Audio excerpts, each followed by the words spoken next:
A neutral density filter, or an ND filter for short, is a piece of glass like this one that screws on the front of your lens to darken your image. You may have heard them described as sunglasses for your camera, and this term is really widely used because that's pretty much exactly what it does. But why darken your image with a piece of tinted glass when you can just change your exposure settings? Well, today that's what we're going to get into. This particular ND filter is a variable ND.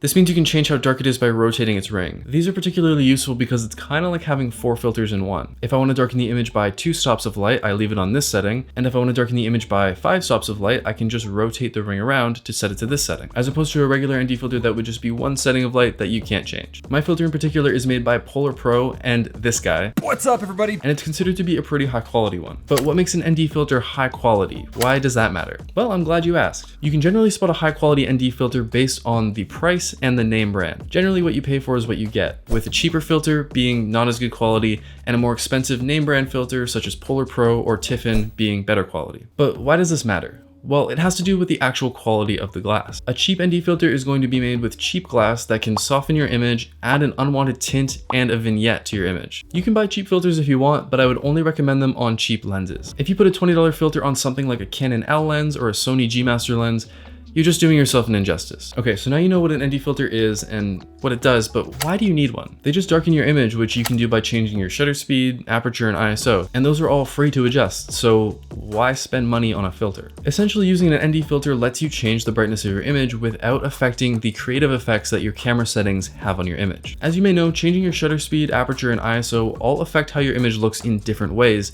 not just if it's brighter or darker. Changing your shutter speed affects the motion blur of your image. Changing your aperture changes how much of your image is in focus, aka how blurry the background is, and changing your ISO can affect noise and dynamic range. Sometimes when you're shooting, especially outside where it's usually really bright, you have your camera settings set exactly how you want them for the creative effects they give you, but it's still way too bright for what you want to be shooting. That's when you would screw on an ND filter. That way you don't have to compromise your creative effects on the image, but you still get the proper exposure that you need. Here's an example.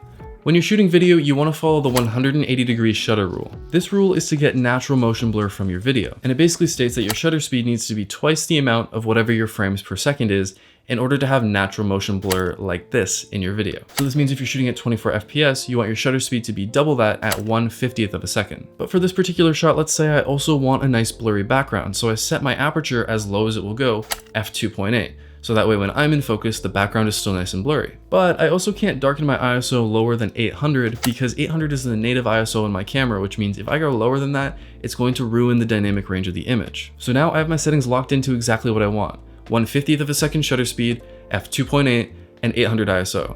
But outside, this is still way too bright. So then we throw in the variable ND filter and change it until it's exactly the exposure that we need. So ND filters are mainly used for video because the creative effects on your image are usually much more noticeable when you shoot video.